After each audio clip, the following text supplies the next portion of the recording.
بسم الله الرحمن الرحيم نحمده ونصلي على رسوله الكريم أما بعد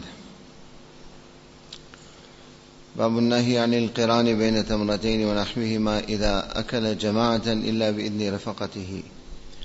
وعن جبل بن سحيم قال أصابنا عام سنة مع ابن الزبير رضي الله عنهما فرزقنا تمرا وكان عبد الله بن عمر رضي الله عنهما يمر بنا ونحن نأكل فيقول لا تقارنوا فإن النبي صلى الله عليه وسلم نهى عن الإقران ثم يقول إلا أن يستأذن الرجل أخاه متفق عليه. Continuing with the overall chapter which deals with what we call adab al-ta'am, the etiquettes of eating, the various ahadith of Rasulullah sallallahu alayhi wasallam wherein the sunnah manner of eating, the cordiality that is required whilst eating, the consideration. For example, we find that more often than not, we will be eating collectively, more than one person eating together. To this extent, Nabi Pak sallallahu alayhi wasallam has taught us adab and etiquette that we find in this hadith. As I mentioned previously, very important to ask ourselves that if Nabi sallallahu alayhi wasallam encouraged something or prohibited from something, what is the underlying lesson? What is the objective?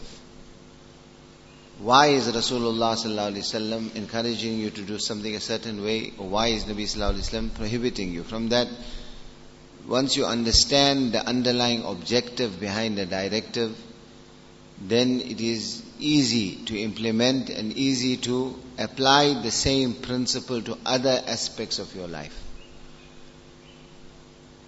In this hadith, we see an example of this. The chapter itself, Imam Nawawi rahimahullah has brought the prohibition of joining two dates together or other similar things when you are eating collectively, except when those who you are eating with, your friends who are accompanying you in the meal, they give you permission. Jabal bin Suhaim is the narrator of the incident.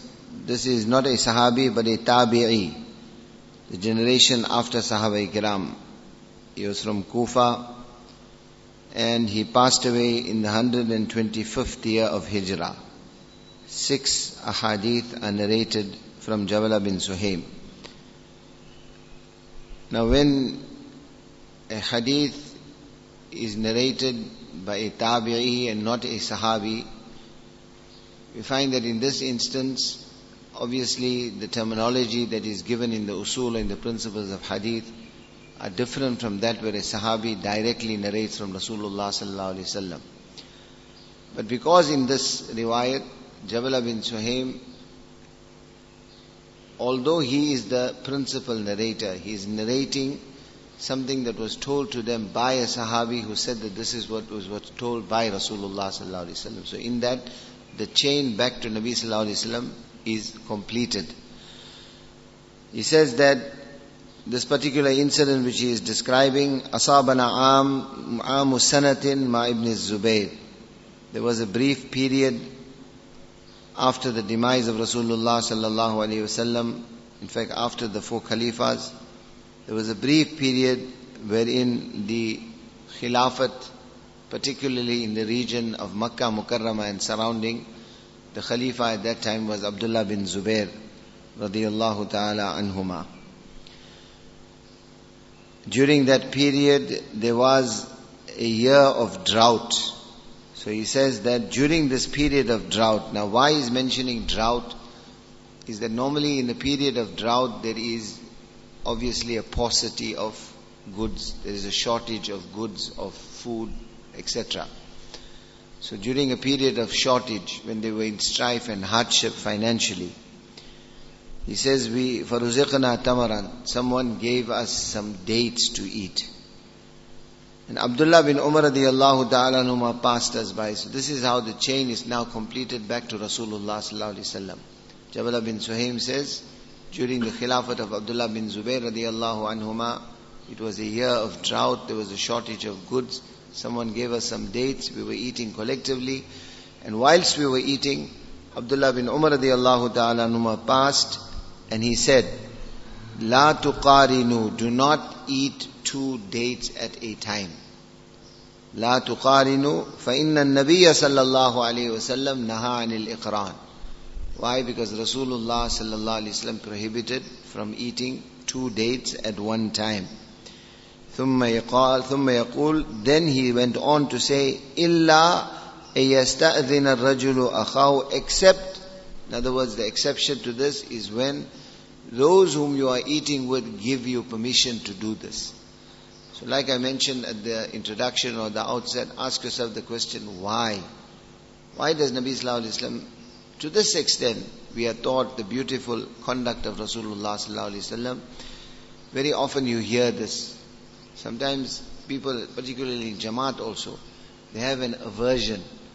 They say, I don't want to share the dastarkhan with certain person. I don't like to eat with certain person. Sometimes we don't want to invite, when we are inviting others, we've got this in the back of the mind that so and so I don't want to invite him. Why? Then we'll hear this, people say he's very greedy. He's very greedy, or he gouges the food. Now I find that if a person is not considerate whilst eating with others, then naturally, instinctively, this creates an aversion in others. Greed is not just greed of wealth. Greed is in the way you behave also. Person can be greedy in the way he eats also. So in Sunnah we are taught that always have consideration for the others. When you are eating, particularly collectively, eat in a considerate manner. Now dates are there, it's a few dates. Particularly it's a time of drought, so there's a shortage. There wouldn't have been many dates. Now they are eating, if you start picking up 2 or 3 at a time, then naturally, instinctively, this is going to create aversion in those you are eating with. And it's an indication of greed, and it's an indication of selfishness. So to this extent, Rasulullah sallallahu alaihi wasallam taught us, he said that don't couple this, eat 1 date at a time. In other words, have regard and consideration for those whom you are eating with. And do not be greedy. This, according to Allama Suyuti rahimahullah, this prohibition is only during a time of poverty and hardship. In other words, if things are plentiful and there is a lot of dates, this exception Allama Suyuti mentioned, but not found in the hadith. And even if there's a time of plentifulness, there's no harm in eating 1 at a time. In fact, it is better for your digestion also to eat slowly. That's another lesson we can learn. Don't eat more than 1. Doesn't only indicate greediness or selfishness. It also indicates, a lot of times we hear dietitians, those who have studied nutrition, etc., they tell you eat slowly, chew your food. So again, the underlying wisdom, don't eat more than 1 date at a time. In other words, eat slowly. Chew your food. Digest the food properly. That is better for your health also. Ulama mentioned that such prohibitions refer to what is normally eaten 1 at a time. For example, if somebody is eating peanuts, or is eating something that is very small, now for you to come and say, Rasulullah sallallahu alaihi wasallam naha, Nabi sallallahu alaihi wasallam anil iqran, Nabi sallallahu alaihi wasallam prohibited eating more than 1, so you must pick up 1 peanut at a time. No. What this means is what is normally eaten 1 at a time. People don't normally pick up 2 dates and eat. You eat 1 date at a time. So in such instances, Rasulullah sallallahu alaihi wasallam would prohibit the picking up of 2 at a time. Rather, eat 1 at a time. Particularly, as I mentioned, in the type of foods that are eaten in such a manner. Normally, 1 at a time. باب ما يقوله ويفعله من يأكل ولا يشبع. Very common complaint we hear. Sometimes people even end up by making an appointment with a doctor for something like this. What is it? That you know what, I keep eating, I never get full. I eat, I'm never satisfied. I'm eating more and more and my hunger is not going away. So Imam Nawawi rahimahullah has brought a chapter, what should one say or do who eats and never gets full, or is never satisfied with what he is eating. Ma yaquluhu may ya'kul wa la yashba. The narrator of the hadith, one Wahshi ibn Harb radiyallahu an. Wahshi ibn Harb, very, very famous Sahabi, known obviously on the one side for something that is negative, that is Qatilu Hamza. He was the one at whose hands the martyrdom of the beloved uncle of Rasulullah sallallahu alaihi wasallam of the sword of Allah subhanahu wa ta'ala, the beloved uncle of Rasulullah sallallahu alaihi wasallam and the sword of Allah, Hamza, Sayyidina Hamza radiyallahu ta'ala anhu, his martyrdom occurred at the hands of Wahshi bin Harb. Little bit of background of this which most of us would know. Wahshi bin Harb was the slave of Jubair bin Mut'im, whose uncle Tu'ima bin Adi was killed at the hands of Hamza in the battle of Badr.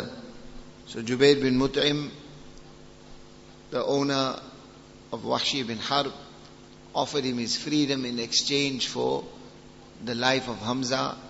In other words, in revenge for Hamza having killed his uncle Tu'ima bin Adi.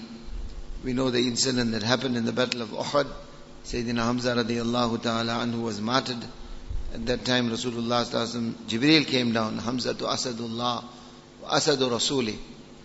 Hamza is, the sword of Allah, that is Khalid bin Walid radiyallahu anhu. He said, Hamza is the lion of Allah and his Rasul sallallahu alaihi wasallam. So nevertheless, Wahshi always carried this regret that Hamza, I was the one who killed Hamza, the beloved uncle. I inflicted such hurt upon Rasulullah sallallahu alaihi wasallam that Nabi sallallahu alaihi wasallam, after the acceptance of Islam of Wahshi, he requested him, ghayyib anni wajhak, that avoid coming in front of me, because every time I see you I will be reminded of my beloved uncle. Not just reminded of him, but the manner in which the body of Hamza radiallahu ta'ala anhu was desecrated. The ears cut off, the nose cut off, the chest ripped open, the liver, intestines taken out. Hinda chewed the liver of Hamza radiallahu ta'ala anhu. So nevertheless, to some extent, he repaid this debt that he was carrying, this negative debt, where he used to say, قَتَلْتُ فِي جَاهِلِيَّتِي خَيْرَ النَّاسِ. During the days of ignorance, I killed the best of people, Hamza radiallahu ta'ala anhu. وَقَتَلْتُ فِي إِسْلَامِي شَرَّ النَّاسِ. And in my Islam, in exchange for that, in expiation for that, I killed the worst of people, referring to Musaylama Kazzab.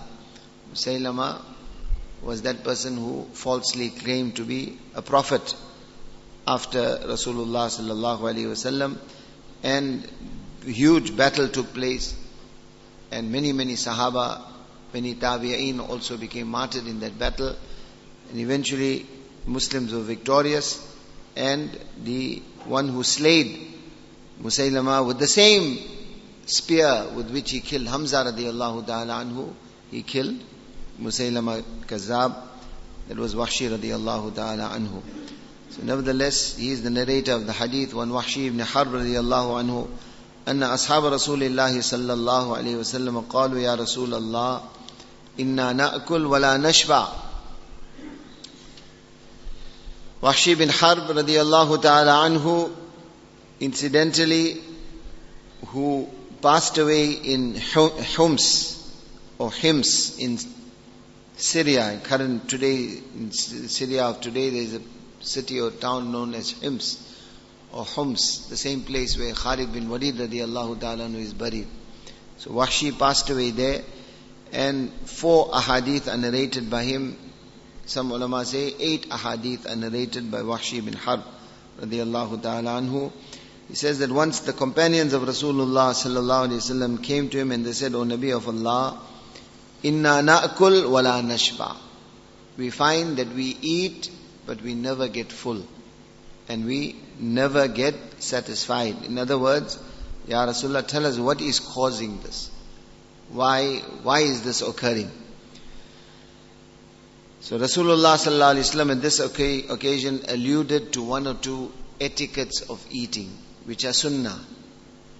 And from this hadith we learn that this condition of there being lack of barakah and blessings in your food, which causes you to eat and your stomach never getting full, etc., particularly occurs because of this. Like we hear very, very often, we are told, straighten yourselves, sawu sufufakum, straighten yourselves. And then we find in some riwayat, Nabi sallallahu alaihi wasallam alluded and said that if my ummah will not straighten their safs in salah, then their hearts will become disunited. So we learn from this the harm of not adhering to that directive of Rasulullah sallallahu alaihi wasallam of straightening the saf is that the hearts will become disunited.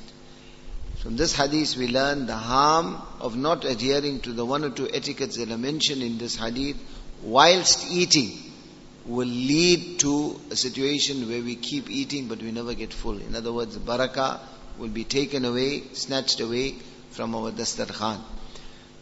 Na'kul wala nashba. We eat but we never get full. Rasulullah sallallahu alaihi wasallam said, فَلَعَلَّكُمْ تَفْتَرِقُونَ. First thing Rasulullah sallallahu alaihi wasallam mentioned, we will run out of time so we will continue the hadith later. The first aspect which causes barakati and causes one to keep eating and never getting full, etc. He said, perhaps you people are eating separately or individually. Very, very important. We learn from most of these ahadith which deal with the eating practices of Rasulullah sallallahu alaihi wasallam is that Nabi sallallahu alaihi wasallam never ate alone. He always ate collectively. So one is in Jamaat, and one is when we are at home. At home also get in the habit, don't eat yourself. Let the whole family sit together. If possible, if you have servants in the home, let them share the food with you. In other words, share your food. Don't eat alone. Because when you share, then barakah and blessings will come. Inshallah, we'll continue. Subhanallah.